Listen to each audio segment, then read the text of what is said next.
Good afternoon and welcome to Coffee Chats with Grace.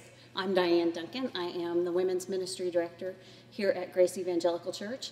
And this is a very new thing we're trying to do here at Grace to get us through the quarantine. We just want to stay connected.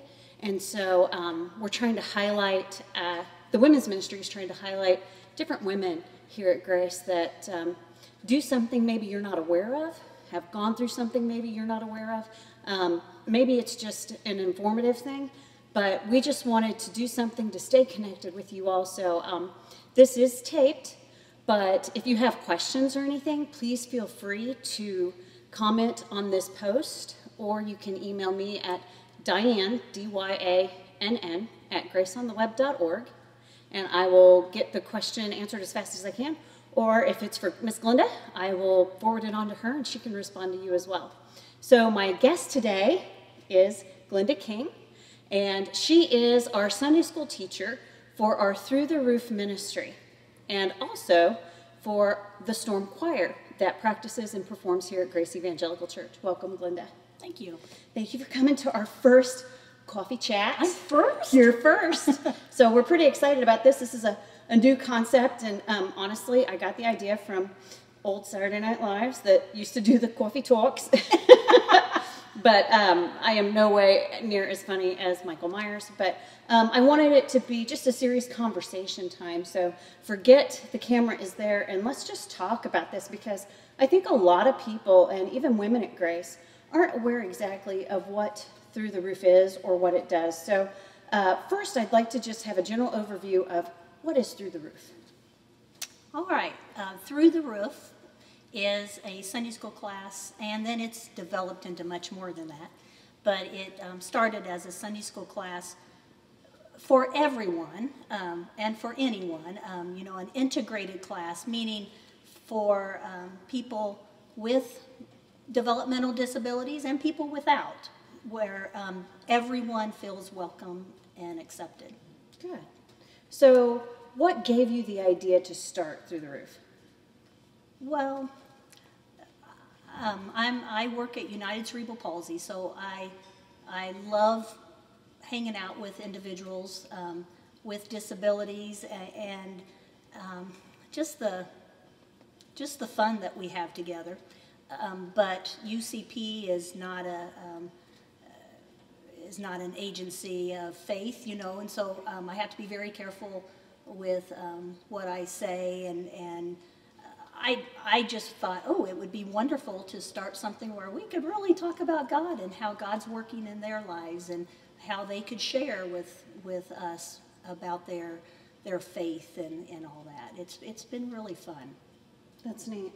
So when you started out, did you have like 50 people, or did you start out with like 5? Because now I know that classroom, when I go in on a Sunday morning to say hi, and that's all I do. I tell you what, you know, a lot of people might see it as disabilities, but I know a lot of us see it as they have special abilities. Absolutely. Because I know every time I walk in that door, I'm going to get hugs, I'm going to get love, I'm going to get teased, and they are going to joke with me, and we are going to have a great time just being friends. So tell me. They love you, Dyann. Well, but they love you for many reasons, but you just, you're just their friend. You don't treat them any differently like you would anyone else. They are just your friends. And maybe in some ways you understand how many people do. You just love them. And that's what they love, just like anyone. Right. We all want to just be loved by others and accepted for who we are. And it's so easy. I'm not kidding. When you walk in that classroom, your room is filled with love. Now, depending on who I'm talking to, you might think they're giving me a hard time, but it's done in love. And they know they can tease me. And like Tennille and my husband and I, we call each other Trouble and Henri, and that's just our names for each other. Yeah. And I do know Tennille's real name, but when I walk in the classroom, I don't say it. So tell me, did you start out like with huge numbers, or have you grown? We started out, I think you said 5. I think we started like our very first Sunday, I believe we had 4. Oh, wow. Yeah, and we have just continuously grown. But, you know, there's pros and cons for having a small group and a large group. I do kind of miss the days that we were able to just pile in one car and go do whatever we wanted. Those days are gone because we have to plan transportation for many people. But then it's also incredible just the conversations that we have and the fun and the hilarity, but also the incredible truths that come out of our class. If everybody is there on a Sunday morning, we have around 30, 35 people. I love to come into your class when you guys are doing that box where you share something you did. Expand on that for me. Sure. I believe it's Matthew 25:40. I should have made sure of that, but I think it's Matthew 25:40 where it says, whatever you've done to the least of these, you've done for me. And I love that verse because sometimes we feel like we have to do huge things in order for it to count and for the Lord to be pleased, and that's not true at all. Whatever we do for someone else, it's as if we're giving him a gift. So years ago, I'm saying maybe 10 years ago or more, I wrapped up a shoe box and made it kind of like a gift box, so to speak, and then I put a hole in the top. And we've had several boxes over the years, but it just looks like a gift, and it has a hole in the top where when people come in, they're encouraged to either write down if they're able to, and if they're not, somebody writes it down for them, something kind that they've done for others. And remember, you know, it doesn't have to be big. So sometimes you will hear them talk about, I opened a door for someone. I delivered Meals on Wheels. I complimented somebody on what they were wearing, or I prayed for someone. You know, those are all incredible things. And we write them down on little slips of paper, and then we go around and everybody either tells what they did or I read the slips of paper. And then they're able to put them in the box. And when the box is completely full, it's so much fun. It's usually about 2 years worth of these little slips of paper in a big shoe box. And we go back and read them and miss several people that are no longer with us and go back and read what they had done. But it's an incredible time. First of all, you know, some people will say you shouldn't brag on what you've done for others. We're not bragging. We are sharing so that something that someone else has done maybe will spark an idea. Oh, I can do that too. Some people, and maybe more so people in our class through the roof, but sometimes people feel like they don't really have a talent to share that really blesses other people.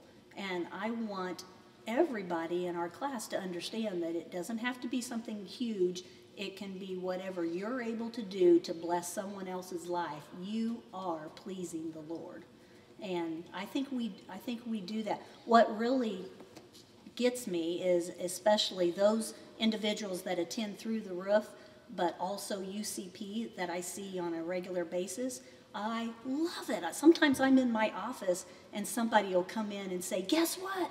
I know what I'm going to put in the box on Sunday. Neat. And they've just realized that they've done something that is good to go in the box. And that just blesses me because I know that's one of the points to it also is to be thinking, what can I do for others today? That's neat. I know if you plan on going to visit their classroom and they're in the middle of doing the box, you better have yours ready because I have been in there and they're going around the room. Put you on the spot. The very first time it did. And it was hard because, you know, we're told not to brag, but I knew what you were doing and I enjoyed being a part, being included, you know, and if for no other reason, then I just seemed normal to them. Right. You know, oh, Diane's getting dragged in on this too. So, you know, and I'm sure they don't look at it that way because it is just so much fun to be in that room. There is learning, there is fellowship, there is love, there is kindness, there is gentleness. It's just a really great group of people to be around. Now, Through the Roof is a very unique name. Yeah. I've heard under the roof, over the roof. We've heard lots of things. It is Raise the roof. And they do raise the roof. Yeah. But tell us a little bit of how Through the Roof. Okay. In Luke, there's a story about a man who could not walk, and his friends heard that Jesus was going to be in town, and he wanted to see Jesus, and the friends said, "Oh, we'll make sure you get to Jesus." And so I imagine that they probably just thought they were going to lift their friend and go to the building where Jesus was and get right up to Jesus. And that didn't happen. And we read that when they got to the house where Jesus was, it was packed. And, you know, there were a lot of people that wanted to see Jesus. And yet those friends were intent on getting their friend to Jesus. And so they didn't give up. It would have been easy, I think, to say, "Oh, this just takes too much effort. I'm not sure that this is possible," or "You're going to have to wait because it's just not the right time." I mean, there'd be so many excuses, but no, they didn't do that. Instead, they found the only way that they could think of, and that was to climb up on the roof and actually cut a hole in the roof and lower this man that could not walk down right in front of Jesus with a blanket and some ropes. You know, it just kind of, you should hear the conversation when we've told that story. But anyway, they did what it took to get their friend to Jesus. And that's the way we want to be here at Grace, and the way that I think it ought to be everywhere, that it doesn't matter how much effort it takes or how much adaptations or changes that you have to make thinking outside of the box. We need to get our friends to Jesus, and it's not just people in our class, but it's everybody. We need to make sure that there's an avenue for everyone to actually not just know Jesus, but to be in community with everybody learning. That is such a good segue for our first ever coffee chat, because right now we're doing whatever it takes to get the message out and to not stifle it. Just because we can't fellowship together doesn't mean that the word of Christ has to stop, you know, that the gospel message can't go out. And so I really like, you know, there might be glitches throughout the next few weeks. We have never done a totally online church before, so this is all new water for us. But Sure. That is neat, because that's the way your Sunday school class is, that's what we're trying to do right now, is to make sure that the message of the gospel keeps going out. Very true. That's great. Yeah, that was really neat and not planned. So to bring it back, so in the Through the Roof classroom, I know your husband, Chris, is in there with you, and he is an awesome part of it as well. But I'm sure you need more. Yes. So do you have other volunteers? And if so, how could I volunteer? There are quite a few volunteers, but I don't really see them always as volunteers. I mean, they're just other people that are in our class. Participants. Yeah, they Attenders. really are. They're just Sunday school participants. Good. But I do appreciate those people who have said, I just want to be a part of this class. But then they do come in and they help in so many ways. I have, excuse me, there are people that teach from time to time and just give me a break. And most of the time I'm still there, because I don't like to take breaks out of the class anytime that I don't have to. But sometimes they'll teach. We kind of like snacks. Who doesn't? So sometimes people will bring in snacks for our class, which is very appreciated. Usually when I bring snacks, it's running to Dollar General on the way in. So those people that bring in homemade snacks are even much more appreciated. Mm-hmm. I'm not much of a baker. Watch Baking with Grace, and I'll give you a tip or two. Okay. It'll be on Tuesdays at 1. So, yeah. Another segue that was not planned. we have individuals that take care of the birthdays, so Neat. birthday celebrations. And then there's oftentimes that in the lesson there will be something that everybody needs to write down something or draw something or whatever. And so a lot of times other participants will help those that maybe aren't able to do that. I mean, there's just so many things that yes, we could always use more Sunday school participants. And the same way with the storm choir. We need more choir members also that will also sit beside somebody that may just need extra help. Now, that's where I want to go next, is storm choir in just a second. But participants can also help you with like some of the activities that you guys do, because Yes, you know, yes. I know you said used to you could get everybody in one car. Now you Right. can't. So even if somebody just wanted to volunteer and say, hey, Glynda, you know what, next time you do an event, let me know. I have a minivan. I can carry 4 people. I can, you know what, I have a Dodge Dart, but you know what, we'll fill it up, right? Yes. So that you're looking for that Yeah, as well. I didn't even think about that, but absolutely. And some of the best help has come from people who have also said, we want to have a party in our home. Spanky and Lori has said several times, you just come, we'll take care of the food, and we have gone and we have sang karaoke and watched a Chiefs game, and Fun. that's been incredible. The Johnstons have invited us out to their back patio and pond to fish, and you know, those are very helpful also, just that we want to host your whole group and give them a chance to do something maybe a little different. It's been a lot of fun. So let's talk about storm choir. Okay. And that one I have had in my head for the last week or so to talk about that scripture and how it applies to today. But let's start with, how did storm choir come to be? Well, from the very beginning, there is an organization in Johnson County called Pops Special Choir. No, I got that right. Special Pops Choir. And it is a choir full of individuals with special needs, and they practice and perform at College Church of the Nazarene, which is where my parents attend, and some friends that I grew up with in Kansas City years ago. So I knew of this choir, and at one point my mom said, well, why don't you come down and check it out the next time they perform? And I think I went once by myself, but then at when they sang again, I got our Sunday school class through the roof together, and we got the big turtle top van, and we went down to watch this choir. And we loved it, and it was in the back of my mind, like, oh, this would be cool, but I don't sing, and if you know me well, you know that. So it wasn't going to be me as a director starting this. I also don't play the piano or anything. But anyway, we were in the van on the way back, and everybody through the roof started talking, we can do that, we can do that. If they can, we can.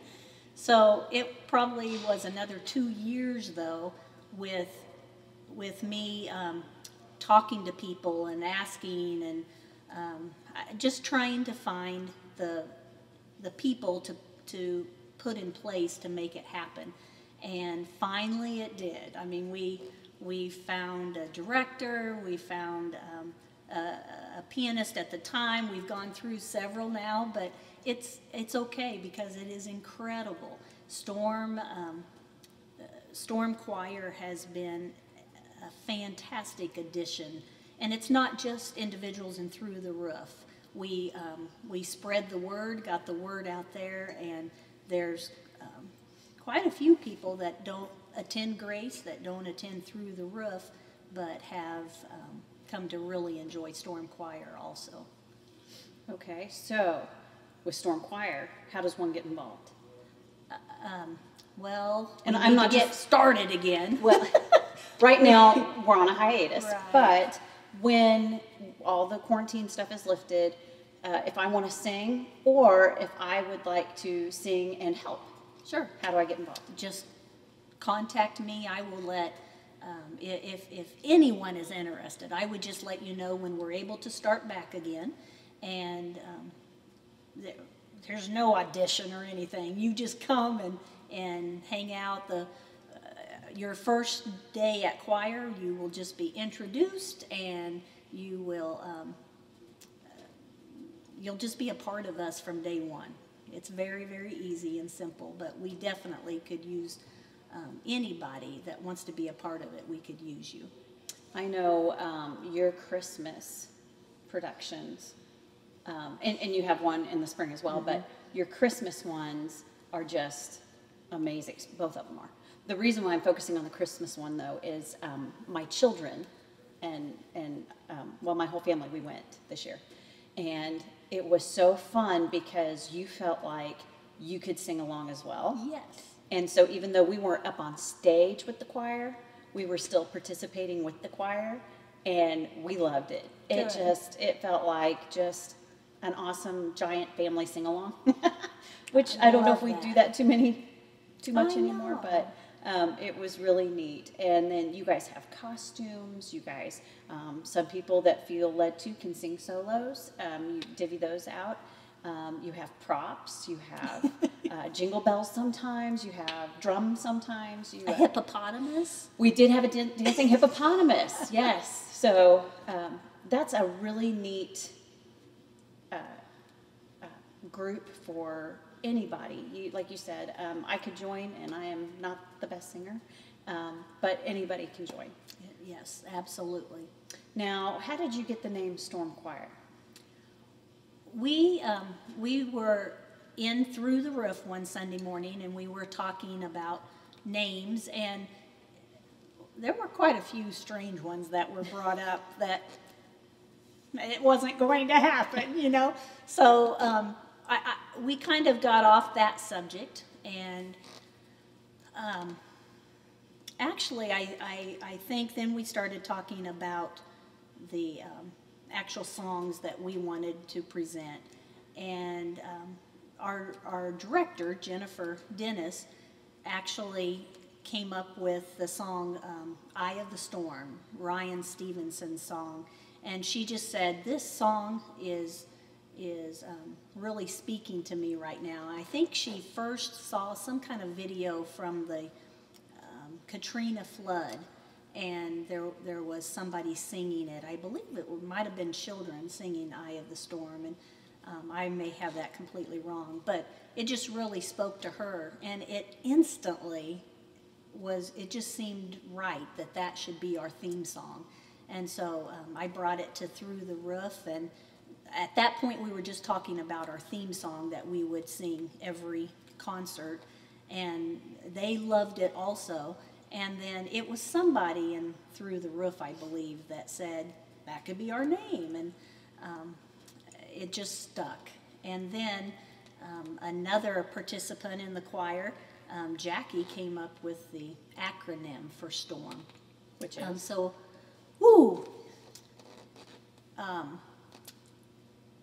Strong, talented, Sorry. outstanding, maybe.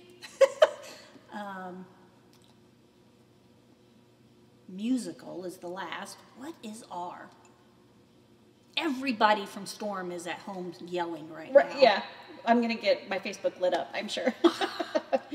That's okay. I cannot think what R is. Nice. I like that. So I know that there's a whole story in the Bible about Jesus, and he was asleep on the boat, and the disciples were in the boat with him, and a storm came up out of nowhere, and the disciples freaked out. Well, how can he sleep? Why is he sleeping? He needs to save us. Wake up, Lord, and save us. And for right now, this is where I'm pulling in. I've been thinking on this for a week or so. The storm, even though, yes, it's raining outside right now, but the storm isn't really a physical storm in our lives, but right now it is an upsetting time where we could either be the disciples in the boat going, wake up, Jesus, and save us, or we could be looking at Jesus sleeping going, you know, he's got this. Right. He knew the storm was coming. This did not surprise Jesus at all. He's in the boat with us. He's going to get to the other side with us. He's not going to let us down. And so we can get through this storm, this uncertain time together. So that I really loved after you had agreed to meet with me. And you were like, oh, and I want to talk about Storm Choir. And I was like, we have to talk about Storm Choir because that's so applicable to right now and so true. What's going on. And not to be a negative Nancy, I live in a very positive world because I think that's where Jesus lived. But, you know, with everything that is going on, I think we're seeing a lot of big words, negative words that incite fear. And I know as Christians, a lot of us know that do not fear is in the Bible 365 times. That is one time for every day of the year, do not fear of some kind. And so as we wrap this up, I just want to say thank you for coming. Thank you for shedding light on Through the Roof and Storm Choir and for opening up an area for me to be able to address the quarantine and COVID-19 and to just tell people, you know, Jesus does offer peace that passes all understanding, and I know this. I've experienced it, and I just hope that others can rest in that because God has this. This did not surprise him. He knew this was coming. He's in control, and I just hope that you all can rest in that and stay away from as much negativity as you can, and preach positivity, especially into your loved ones, your children. Just really try to focus on being positive and not let the influences of the world, because we all know who is the father of all lies, and that is Satan. And Satan loves to get us scared and to worry and to take our focus off of Jesus. And I think that in a situation like this, that can happen very easily. And so I just say, turn your eyes back to Jesus. Don't let Satan get a stronghold because of this event that's going on right now. And hopefully we will see you physically in a couple weeks. We might not be hugging yet. And that's going to be hard for my Through the Roof class because I go around the table and we hug. So, you know, we might have new restrictions. We were trying elbow bumps, but that was hard. That was hard. Well, you know, I mean, it's okay to shin kick Daryl, but I don't recommend it for anybody else. But no, that's an inside joke. You don't really kick the pastor here. But thank you so much for coming, and thank you for opening up and for sharing and for being my first participant in Coffee Chats. Thank you, Glynda. Thank you. Appreciate it.